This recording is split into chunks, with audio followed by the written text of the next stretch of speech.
Hello again, this is the 25th of April 2021. My last video about my fanfic reading seemed to go down pretty well. It's had 5 views, whereas the original has only had 2 views on fanfiction.com. So I've decided I'm going to do another one. I'm going to read one of my Button Moon fanfics. I chose this one because it is both short and clean. It was inspired by a conversation I had with my mum about, how much, everyone having a mobile phone nowadays has sort of made everyone instantly contactable, and it's changed social manners quite a lot. So I wrote this about life before mobile phones. It's called Waiting in the Snow. Snow lies thick over Junk Planet, and the grey and purple umbrellas that completely cover Blanket Sky promise more to come. The town is quiet and the countryside is silent, but the park is abuzz with children having a good time and their parents hurrying along behind. On top of the highest, steepest slope in the park, Tina is positioning the wooden sledge that her father knocked together the previous day. Egbert is looking on. "You can't come sledging and not do the big one," she says, settling herself on the front end of the sledge.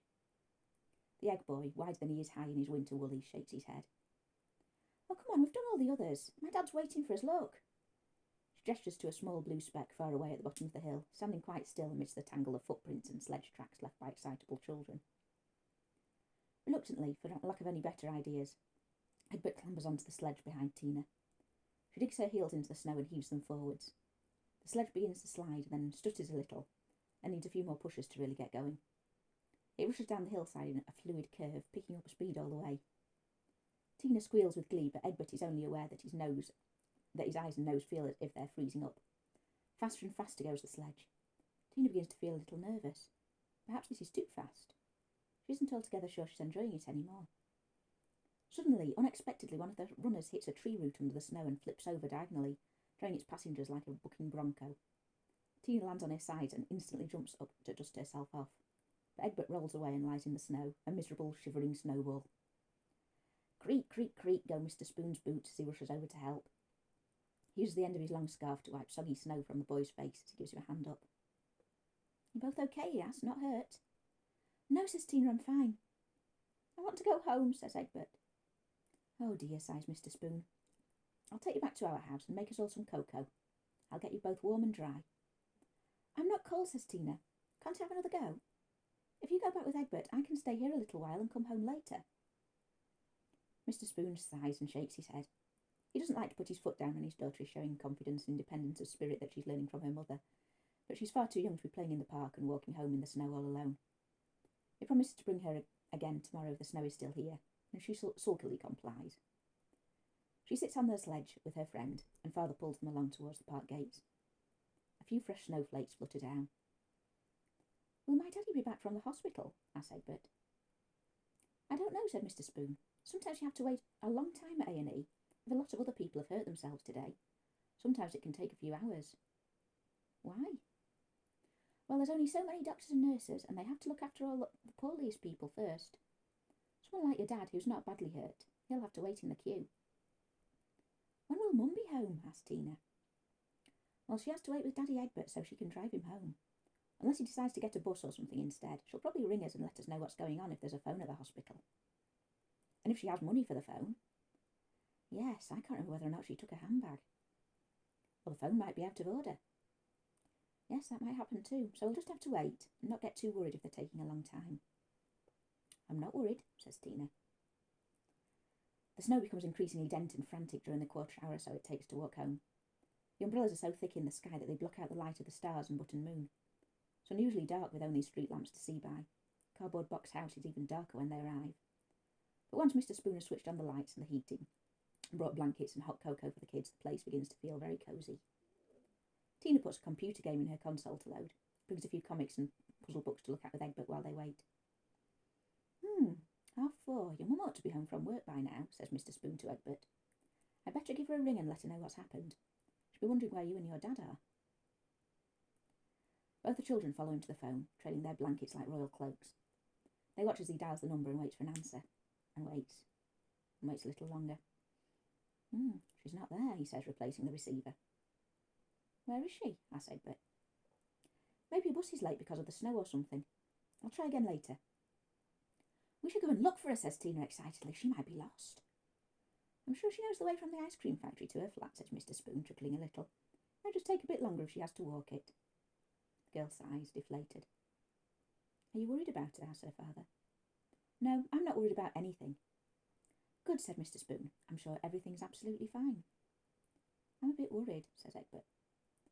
Oh dear, says Mr. Spoon sympathetically, patting the egg boy on the back. Shall I make you some cheese on toast? He nods. Can I have some too? asked Tina. Let's all have cheese on toast, said Mr. Spoon. We might end up having tea quite late. Puts 3 slices of bread under the grill and begins to grate some cheese. Tina circles the kitchen, swishing a blanket cloak. Egbert climbs up on one of the upturned paper cups that serve as a chair to peer through the window. The snow is still falling fast. The tracks they left through the garden not half an hour ago are already covered. He startles a pair of car headlights come into view, sharply defined by the snowflakes in their path. But it's not Mrs. Spoon's car. It truddles by slowly, engine grumbling and wipers whining. Its tail lights fade away into the darkness. He glances round to find Tina close behind him, also trying to see through the window. It was someone else's car, he says. That's okay, says Tina with a shrug. I wasn't worried anyway. She returns to her previous occupation of pacing and spinning to make her cloak swish, until the food is ready. Just as the 3 of them are sitting down to eat, the phone rings.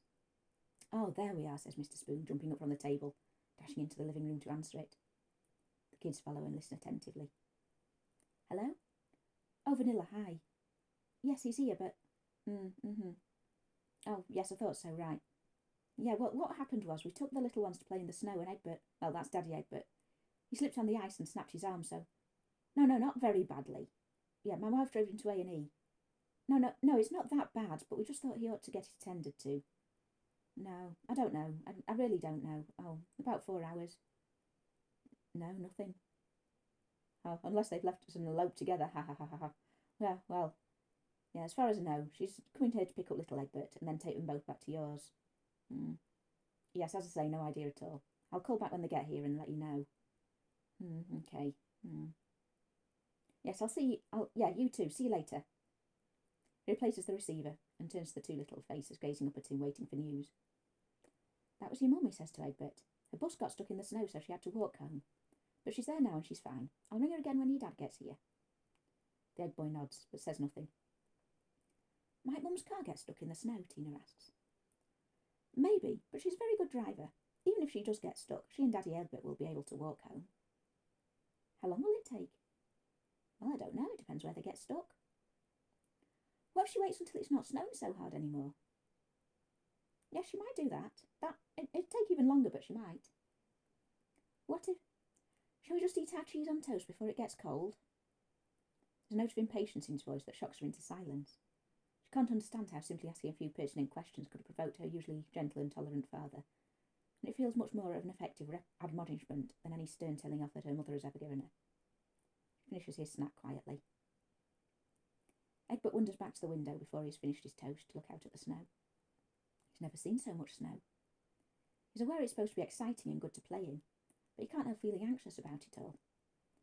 He's used to his home planet being, for the most part, an oasis of predictability in a cosmos of surreal happenings, a place where the laws of logic and physics are generally pretty reliable. Yet here it is engulfed in a layer of strange white fluff that feels cold and wet to the touch, that turns the air too thick to see through and transforms every object in its path into a puffy white marshmallow. Made his father fall and hurt himself. Makes the entire world eerily quiet and still. How is this fun? He jumps at the sound of another car engine. Are they here? asked Mr. Spoon, joining Egbert at the window. No. Oh, just another of the neighbours coming by. Yeah. Oh, that's good. It shows cars can still get through. You can see they're taking it very steady, though. Egbert gazes out at the red haze of the car's tail lights as they gradually fade away, dispersed into the massive snowflakes that crowd the air. Mr. Spoon crosses the room and walks back and peers through the window again. He does wonder briefly why he felt the need to do that, but then repeats the action regardless. He's on his 3rd lap when he's alerted by a squeal and a loud clunk from the living room. What's wrong, Tina? He says as he hurries it through the doorway. Tina is standing beside her game console, which is on the floor in front of the telly, hunched over with her spoon hands covering her face. She turns from her father and snuffles a little. He steps closer and rests one spoon on her back. What happened, sweetheart? What was that noise? I kicked it, she confesses, struggling to hold on to her tears. Mr. Spoon sighs and shakes his head. I just wanted to play my game, but it's still loading. You know how long it takes? It's only been half an hour or so. I know. Oh dear, you're very fed up, aren't you? Is it because you want to do more sledging? She nods as this seemed a reasonable excuse to be in a mood, although in truth she'd forgotten all about it.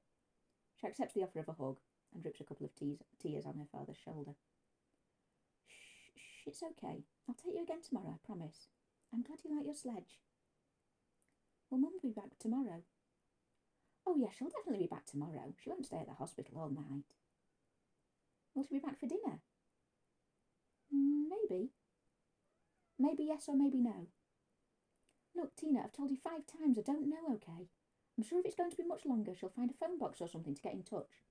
But she'll be back when she's back. I don't know. I'm sorry, but I really don't. I'm sorry, Dad. She flinches away from his embrace and scrunches her eyes closed. No, I'm sorry. We're all on edge, aren't we?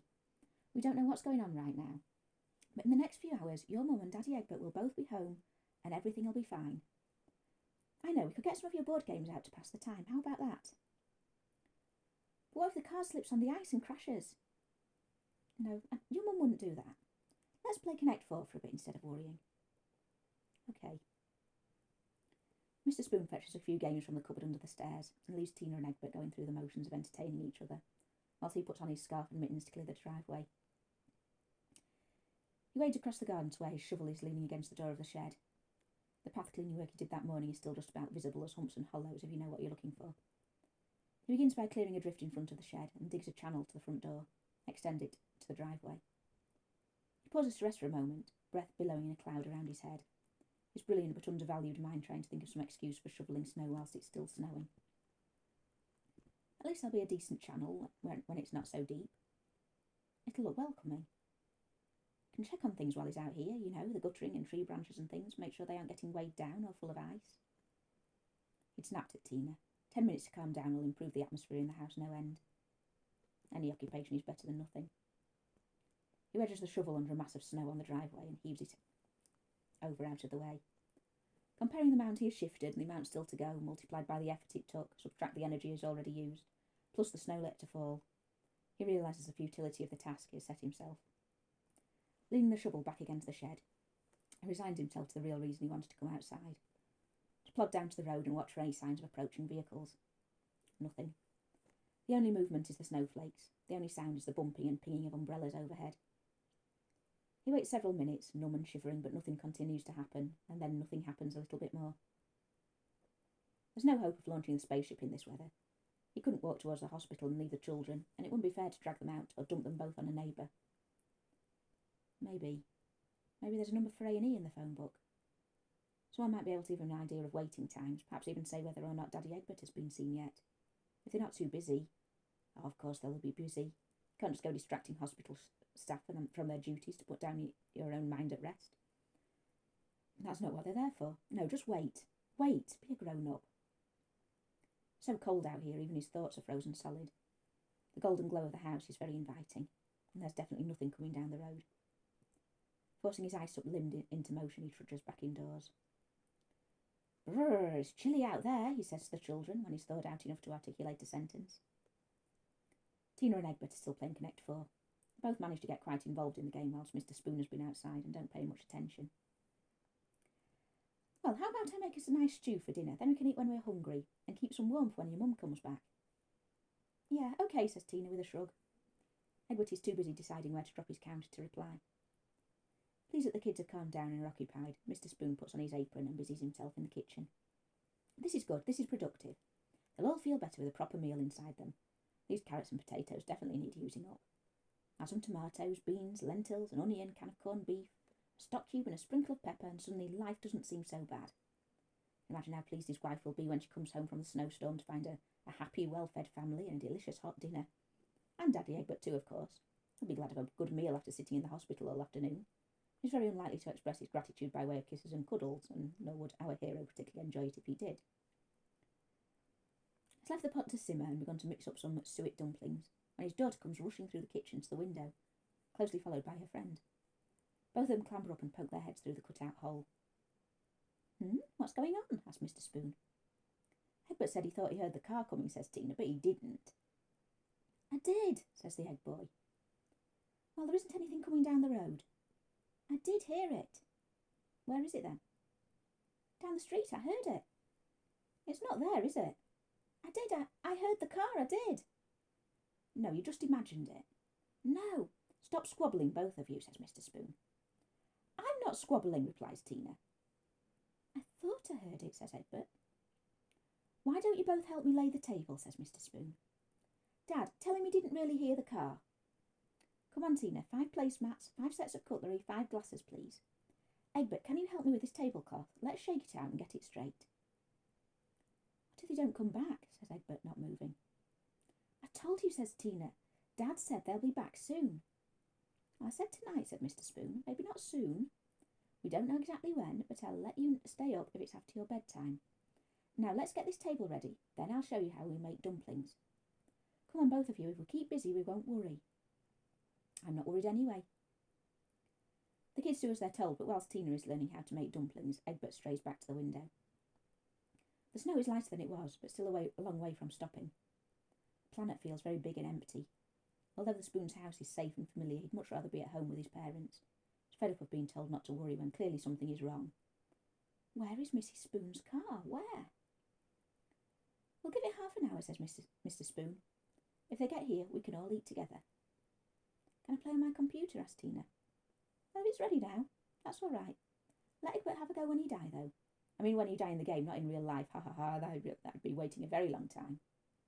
That's a stupid joke, Dad. I thought you liked stupid jokes. You used to. It's too stupid. Oh, well, that's me told. She flounces off into the other room, and her father turns his attention to the egg boy. You all right there, kid? Did you hear about the time you had sentience now? It was a long time ago before you were born. It was such a pain. Every time you wanted to walk anyway, you had to keep saying, excuse me, and waiting for them to get out of the way. No question of going anywhere in the car, of course, and you couldn't get away from the constant nattering. Had these funny little squeaky voices. Everywhere you went, you just heard squeak, squeak, squeak. In the end, someone found a deserted planet for them to live on, and they all went there. Yes, Dad told me. He does not look away from the window. A watch kettle never boils, you know. What does that mean? It means if you're waiting for something and you just keep watching and nothing's happening, it feels like you're waiting forever. If you do something else, the time passes more quickly. But I want to watch. Okay, I'll tell you what. When I was a little boy and it was cold, my grandma used to make me blackcurrant squash with a drop of honey in it. It made me feel really cosy and happy. Shall I make us some? Egbert considers this suggestion for a moment and then nods. Mr. Spoon has got an excuse to make his grandmother's signature winter drink. The smell always transports him back to her hearthrug. He would sit and play with his tin spaceships, and she sang snatches of music hall songs and knitted. Always knitting. They're here, squeals Egbert all of a sudden. Mr. Spoon looks up sharply from stirring the drinks. Tina pauses her game and comes rushing to the window. Certainly some lights are approaching. It's too big to be a car. It's the snowplough. Well, that's a good sign, said Mr. Spoon. We know they can definitely get home in the car now. Unless they're dead, says Egbert. Don't be silly, says Tina. They're not dead. They might be. They might have died of cold. Dad, could they have died of cold? No, says Mr. Spoon emphatically. There's a heater in the car, isn't there? They might even still be at the hospital. Here, have some hot blackcurrant. It's yummy. But what if the car broke down and... begins Tina, but she's interrupted by the telephone ringing again. Ah, there we are, says Mr. Spoon as he dashes into the next room to answer it. Tina follows to the door and listens. Hello? Oh, hi, no.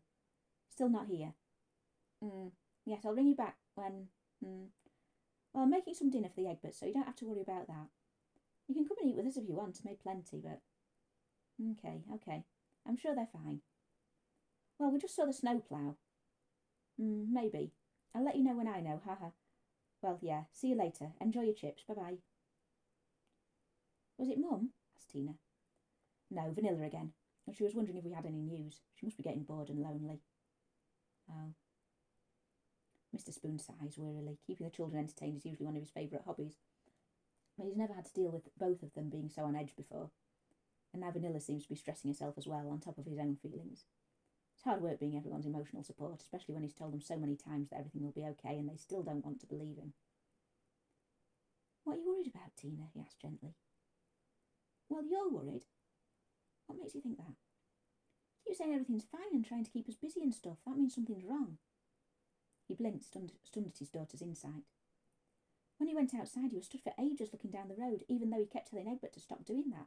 And you weren't even really clearing the drive, you just didn't want us to see you. But I looked out of the window and I saw. You just stood there for ages. Like 20 minutes or something. His first thought is to tell her that he was not watching the road, just resting his tired arms. Then he wonders if it's worth protesting that it was nothing like that long. But in the end, he just gives her a hug. What really happened, Dad? She says as she squeezes him in return. Well, all sorts of things can happen when it snows hard. Cars can break down, roads get blocked. Maybe there's a big long queue at the hospital because lots of people have slipped on the ice. We just have to wait. That's right. Really? Really, really? Really, really, really? So why are you worried? Because, well, I've had to make a lot of decisions about things like making dinner and what to do with you and Egbert. And it's difficult when I don't know if your mum will be home in a minute or in a few hours, you see. And then Vanilla keeps ringing to ask what's going on because she doesn't know what to do either. I've got nothing to tell her to make it easier. That's what's wrong. The girl considers this for a while. Seems to make sense. But still, the question remains. Might the car have slipped on the ice and crashed, though? Well, if your mum saw it wasn't safe to drive, she'd either stay at the hospital or walk. Even if there was some ice she didn't see, she'd be driving very slowly and carefully. So a crash would only be a tiny little bump. He's quite glad of an opportunity to say this out loud after spending all afternoon turning possibilities over in his mind. That is definitely the most likely scenario, definitely. And Tina seems comforted by it, so clearly it must stand up well to scrutiny. Egbert peers timidly around the doorframe. Hello, Egbert, says Mr. Spoon, extending an arm to him. Do you want a hug too? They're here, he says, not moving. You've said that 4 times now, said Tina, and you've been wrong every time. It's your mum's car, I'm sure. You said that last time as well. Listen, Tina, says Mr. Spoon. The unmistakable sound of the car engine shuddering to a halt somewhere quite close at hand. A door slamming, and then another one. A pair of sink plungers and a bifurcated egg cup stand stomping across the snowy garden towards the front door. Mrs. Spoon's gravelly voice complaining about how pathetic the car heater is. The door sweeps open. In waddles Mrs. Spoon, wrapped in her winter coat and scarf. Daddy Egbert, painkiller addled, with his forearm in a sling, is leaning on her shoulder with his good arm. Tina rushes to hug her mother, and Egbert runs to his father. Mr. Spoon leans over his daughter to give his wife a kiss. Oh, how's it been? He asks as his wife steers Daddy Egbert into a chair. Oh, we had an absolute nightmare, she replies. We waited an hour, and this idiot doctor tried to nail his arm back on, but cracked the egg cup, and then he couldn't find any of the right kind of glue to fix it. We had to wait for someone to bring some, and then there was a big emergency, and no one was free to see us for another hour, and oh, it was just a nightmare. Hospital trips always are, I suppose. I've had nothing to eat all afternoon either. What have you 3 been up to? Have the kids been behaving for you? Oh, yes, says Mr. Spoon. They've been good as gold, no trouble at all. Dad took us sledging in the park, says Tina, and we came home and had cheese on toast, and then he showed us how to make dumplings. Very nice. So he didn't show you how to tidy up the living room, though? Suppose that's my job, is it? She gestures at the board game pieces, open comics and computer game cassettes scattered around the living room floor. No, says Mr. Spoon, simpering nervously. I was just about to do that when he came in. You sit down. I'll bring you both a drink. We're having hot blackcurrant.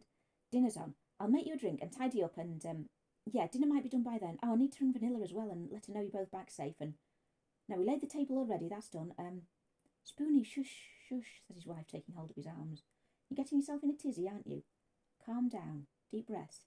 Now, I'll ring Vanilla. You make the drinks. Tina and Egbert can tidy up this mess. And then we'll have a little rest, and after that, have dinner. You can't do everything all at the same time, can you? Sorry, you're right. You always know best.